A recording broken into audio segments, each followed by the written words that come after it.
Hey, what's going on there, folks? Good evening. It is the Earthmaster here, back on this Wednesday night, March 1st, 2023. It's about straight up 10 p.m. here along the west coast in California.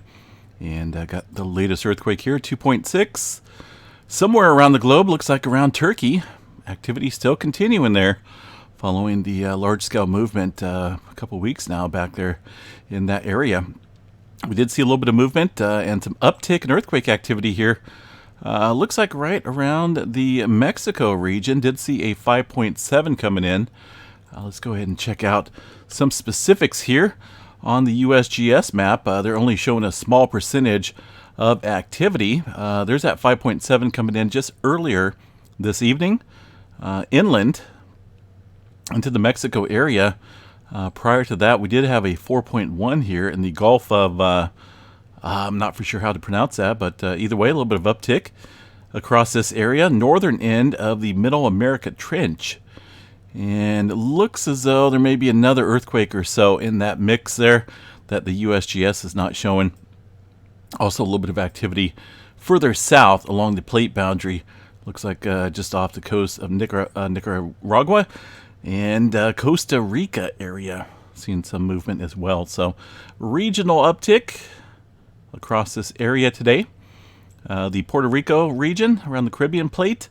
Got, a couple earthquakes throughout the day today. Nothing major going on. The swarming has completely stopped across this area. Notice that. Only one earthquake there in the swarming region with a spreading out of earthquake activity across the Puerto Rico Trench. All right, let's see what else we got here across the area. Some of these quakes across Oklahoma, Arkansas area from this morning. Looking at the Texas movement, most of it was earlier this morning and last night. We did see about two more earthquakes earlier this afternoon, a 2.5 and a 3.0. The rest of the country relatively quiet for now. A little spotty activity across Wyoming and Idaho. Pacific Northwest, relatively quiet, not a whole lot popping up there. One earthquake out into the Gorda Ridges, a 2.3 coming in. Looks like that was early this morning, about 10 o'clock or so. 10 kilometers deep, just shy of the Cascadia megathrust subduction zone. Northern California, pretty quiet, not a whole lot popping up here, aside from the Clear Lake volcanic field. Of course, operations in full swing down there with the ongoing hydrothermal plants there creating energy. Let's go ahead and check out the tremor map here tonight along the Pacific Northwest. We got about 11 epicenters. Not that big of a deal at all, but it is kind of, it's roughly about due east of where that two-pointer kicked off this morning. This 2.3, and it looks like that activity is just pretty much straight across here on the tremor map. If you were to take an imaginary line here and a ruler, you would see that those two match up. So a little bit of strain downstream, some slippage, and some subsequent earthquake activity, it looks like. And that was roughly around that time as well. If you look at the timestamps, some of these tremors were recorded just prior to that little 2.3, which occurred at, looks like 10:52. And on the tremor map here, we had tremor prior to that. Looks like we did have the last one at 10:55. But right around the time that little earthquake popped up here, the tremor stopped. It's just a prime example of how strain builds up along a subduction zone. And it wound up, the Cascadia that is. But if there's not enough and the conditions are right, we'll see that pressure kind of accumulate and basically hit some of these areas upstream and the adjacent plates here with the Juan de Fuca plate in mind. The Bay Area, let's see what we got as we zoom in. Not a whole lot. Some very small microquake activity across the Bay right now. Activity for the most part, California-wise, has been quiet over the past couple days here. Of course, we have seen some microquakes, and it's very typical. It is a major plate boundary, but as far as anything like 2.5 and above, we really haven't seen it. 7 days, 2.5 and above, pretty spotty over the last week. Only a small handful, and those were Those were a couple days ago. So West Coast remains relatively quiet for now, with an increase in earthquake activity across this area of the western Pacific plate here. Notice that stretching from the Izu Trench down into the Mariana Trench here. And of course, up along the Kuril-Kamchatka Trench, we did see a 5.0 as well. No subsequent earthquake activity following that movement, but still, got to watch that zone pretty closely. It's building up quite a bit of strain. Let me see what we have here for the region. Further down south into South America, a couple small earthquakes across the Peru-Chile Trench. 2s and 3s and a couple 4s in there as well. Some further movement kicking up down into the South Sandwich Trench, kind of bouncing back and forth. Got a 5.2 coming in just now, right now as we speak. 5.2.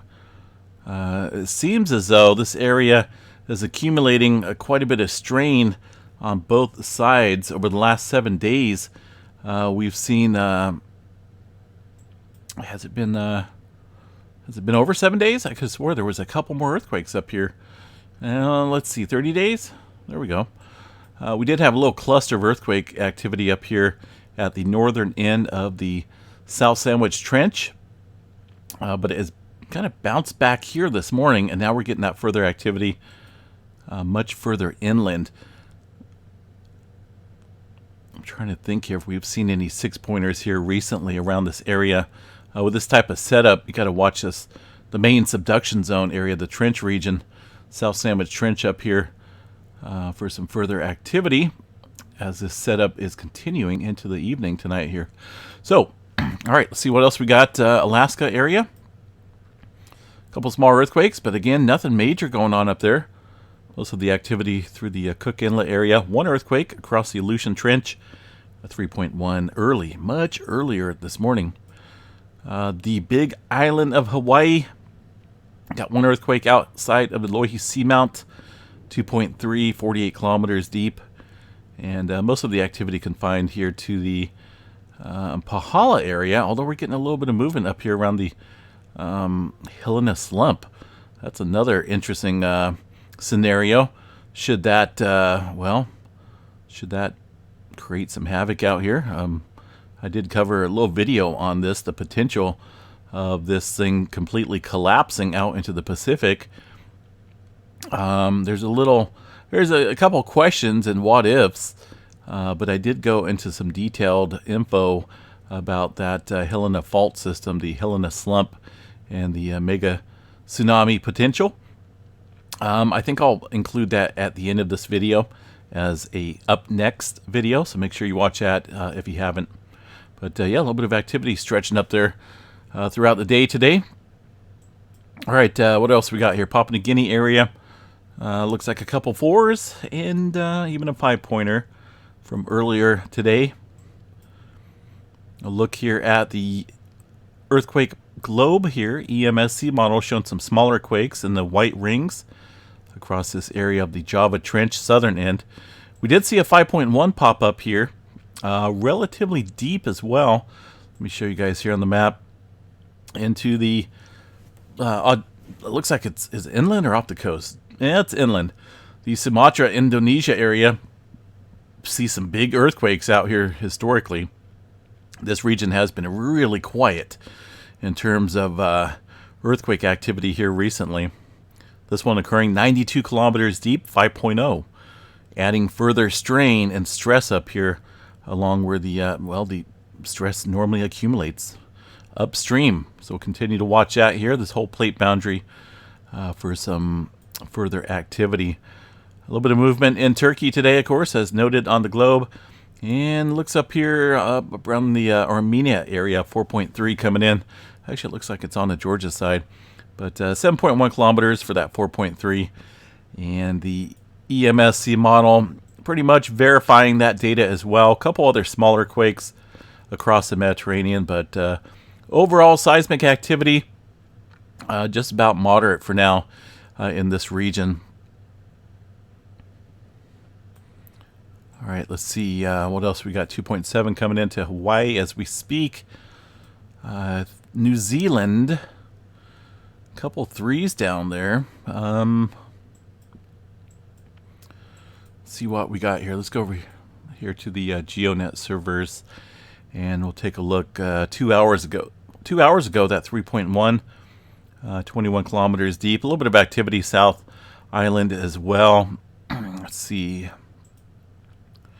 With the all magnitudes, I'm not seeing any major shaking going on down there into the New Zealand area. Just some 2s and the occasional 3 or so. We'll go ahead and double check the earthquake drum set here and see what we have.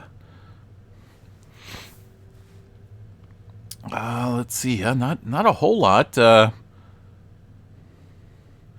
bit of microquake activity is about it.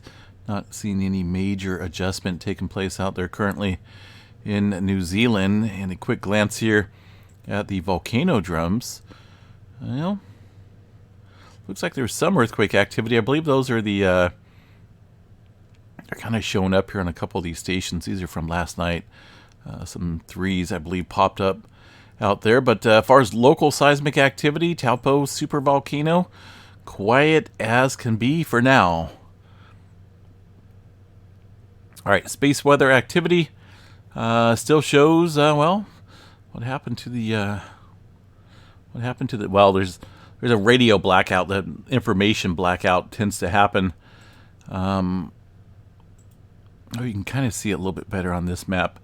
Every 24 hours or so, the data gets blacked out from, I believe it's from the Earth. Kind of goes in front of this data from the station here, and that's why we see these radio blackouts. And occasionally up here, you'll see a shadow of a planet, and I believe that's Earth getting in front of this set of the spacecraft up there that monitors the solar data. It's kind of cool to see on occasion. It looks like we just missed it. I'm sure you guys seen it here on the live stream though. All right, let's see, what do we got here? There's coronal hole 81 and 82. Still looking massive. It is in the Earth-directed view and positioned, aligned properly here. That we could see the enhancement to the 3-day kick up. It'd probably take a couple days here, probably around the March 5th time frame. We'll watch for some adjustments once that is reviewed. Let's see. Still showing a 99% chance for C flare, M flare at 50, X flare at 15. Let's go ahead and take a look at our sunspots here. And we're going to say goodbye to this one up here, source of many long duration M flares. And currently directed at Earth, not a whole lot. A little measly sunspot here. And, well, this one over here looks pretty dynamic. Looks huge, but also fairly complex. So we'll watch this individual sunspot in the coming days. This one up here and a new sunspot behind it, questionable. But I got my eyes on this one here. I don't think it's been named yet. It is noted here on the map, circled. It'll probably be named 3242. Is that right? 3242, I believe, is probably going to be the name. All right, let's see what else we got here, folks. Aurora forecast, pretty minimal. Not a whole lot going on there for now. So a little break before we get to see maybe some greenery in the sky once again for the folks at the higher and the mid latitudes. Here in Northern California, we're going to have to wait for a large Earth-directed subsequent CME with a quite a powerful punch to see that down here in Northern Cal. And it's possible. It definitely has happened before. So I'm hoping for that this cycle. Goodness. Hopefully I'm not getting sick. Got 2 sick little ones here in the house. So the chances of me getting sick are probably fairly high right now. I'm hoping I can avoid getting sick, but it's almost impossible. Almost impossible sometimes. All right. Oh, yeah, check it out. I got to show you guys. There was a supercell thunderstorm in Texas. I think it's still going on here. Dropping 4-inch hail out just south of San Antonio. There it is. It looks a lot weaker than what it did. Look at all the lightning strikes that it's left out here. We're talking about thousands of lightning strikes, but yeah, we're picking up on some 4-inch hail out there into the looks like Kennedy area right now. Kind of kicking up. Let me see if I can bring up the imagery out here. Let's see what we got. Looks like it's still underneath a severe thunderstorm warning out there into, again, just south of San Antonio. There's a hail core in the purple. This one was blue about an hour or so ago, dropping 4-inch hail. It looks like it has been cut in half to about 2.25, which still could do some damage. But it looks like it's almost cutting into two separate cells. Got one up here to the north as well, 1.75. This is all headed towards the Carn City area. And looks like it missed San Antonio, heading out here to some other areas. And, man, it was just impressive on radar. Tomorrow's going to be a big severe weather threat out here, folks, let me tell you. Let's go ahead and go over that just real quick. From the Storm Prediction Center, they predict storms to make it easy. Tomorrow, goodness, a moderate category for portions of northeastern Texas, extreme southeastern Oklahoma, Arkansas in there as well, and parts of northern Louisiana getting in on the potential for some severe weather. There is the tornado potential right there. Got a 15% chance of seeing within a 25 mile of a point in EF2 to EF5. So tomorrow's going to be a big day, not only for wind and tornadoes, but also hail as well within that 30% zone. Talking about seeing maybe a probability of 1-inch diameter hail or larger. 1 inch is pretty minimal compared to 4 inches, but still, don't want no golf balls falling out of the sky. Those do damage as well. But goodness, definitely want to be prepared here tomorrow if you're within any of these zones here. I'm talking about the green, yellow, orange, and red. The red just indicates where the highest chance for the right ingredients to come together to create a large destructive tornado, large damaging hail, or some damaging straight line winds. And there's a lot of people there in that area. Let's go to the. Let me bring up the regions here real quick. From tropicaltidbits.com is a really cool weather model analysis site that I use quite often when I'm out observing the weather in Texas. And we're going to go to the south central U.S. and take a look at, I think we'll be able to see it. Let me, does this go out there? Take a look here. I'm going to see what tomorrow looks like potentially for this area. Now this is, yeah, it does go to tomorrow. This is basically what the radar should be looking like sometime tomorrow once these storms fire up, heading off across Dallas-Fort Worth area. Notice the rotation of some of these storms. They look definitely like they're capable of producing some tornadoes. And that kind of scoots further east into a squall line. But these squall lines can definitely create some damaging winds and also embedded tornadoes as well. But definitely be on guard. That's just one weather model. There's numerous ones. The 3KM model here will probably show roughly about the same thing. Come tomorrow time frame. Yeah, that's goodness. It's that time of day. It's that time of year, though. Things like this definitely do happen quite often, and it could be a dandy of a year for severe weather out there in the south, the southern plains, basically tornado alley regions. That yeah, goodness. I'll be out there. Not for sure when. Me and Missy Mimi's are going to shoot for a little weather observing. Come probably in April, which is only about a month away now. So yeah, I'm kind of itching to get out there and see some cool weather, some weather features. I know it's dangerous, and that's the best thing you could do when you're out there living out there, or if you're just out there traveling. is to be prepared. These storms can pop up out of the blue. That's why it's kind of important to have a weather radar, weather radio that can inform you of weather events and get out of harm's way should they pop up. Alrighty, I think that is about it. Not seeing anything major going on right now across the live seismographs. I do have why do I have two of those popped up here? Not for sure why. But we got our basic stations out here that monitoring the live data right now, the Webby quarters around the globe. And just to cover it real quick, we've got a station there in Turkey. Barrett is around the San Diego area in Southern California. Got a station there in Chile, Japan as well. Dinsmore, California, is right around the Eureka area that monitors movement along the southern end of the Cascadia. Station there in New Zealand, of course. Yellowstone showing a little bit of spiky earthquake activity. Nothing big, but this is right around the Lake Yellowstone area. And wait a minute, I have another New Zealand station on here. Okay, I'll have to adjust that. Didn't realize I had two of them up there.